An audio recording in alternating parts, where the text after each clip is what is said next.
উল্টো রথ উপলক্ষে শুক্রবার আগরতলার আশ্রম চমুনিস্থিত ইসকন হরেকৃষ্ণ মন্দিরে ভক্তদের ব্যাপক সমাগম লক্ষ্য করা যায়। অনুষ্ঠানের সূচনায় পুজো ও আরতি সম্পন্ন করেন আগরতলা পৌর নিগমের মেয়র তথা বিধায়ক দীপক মজুমদার। এরপর শুভ উদ্বোধনের মধ্য দিয়ে বর্ণাঢ্য শোভাযাত্রার সূচনা হয়। শোভাযাত্রায় ইসকনের ভক্ত অনুরাগীরা হরিনাম সংকীর্তন, কীর্তন ও ভক্তিমূলক সঙ্গীতে অংশ নেন। শহরের বিভিন্ন গুরুত্বপূর্ণ সড়ক পরিক্রমা করে শোভাযাত্রাটি। উল্টো রথ উৎসবকে কেন্দ্র করে ভক্তদের মধ্যে ছিল উৎসবের আমেজ। ধর্মীয় আচার অনুষ্ঠানের পাশাপাশি শান্তি, সম্প্রীতি ও মানব কল্যাণের বার্তাও তুলে ধরা হয়। 16 তারিখ এই রথযাত্রা শুরু হয়ে সূচনা হয়েছিল, আর আজকে হচ্ছে উল্টো রথ, 24 তারিখ উল্টো রথ। আমাদের মধ্যে আজকের এই রথের শুভ উদ্বোধক রয়েছেন আগরতলার মাননীয় যিনি মেয়র রয়েছেন শ্রীযুক্ত দীপক মজুমদার মহোদয়।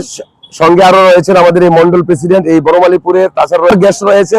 তো আমাদের সনাতন সংস্কৃতি অনেক প্রাচীন কাল থেকে চলে এসেছে রথযাত্রা, আজকে তার সমাপ্তি এবং আগরতলার পুরো শহর আমরা পরিভ্রমণ করে আবার এখানে এসে আমরা সমাপন হবে এবং ভগবান আজকে সুন্দরাচল থেকে নীলাচলে ফিরে যাবে, অর্থাৎ মাসির বাড়ি গুন্ডিচা থেকে পুরী ধামে অর্থাৎ বৃন্দাবন থেকে শ্রীক্ষেত্র ধামে ফিরে যাবে।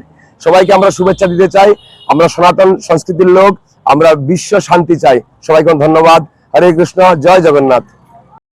উল্টো রথকে ঘিরে আগরতলায় ভক্তদের এই উৎসব মুখর অংশগ্রহণ আবারও তুলে ধরল রাজ্যের সম্প্রীতি ও সনাতনী ঐতিহ্যের অনন্য চিত্র।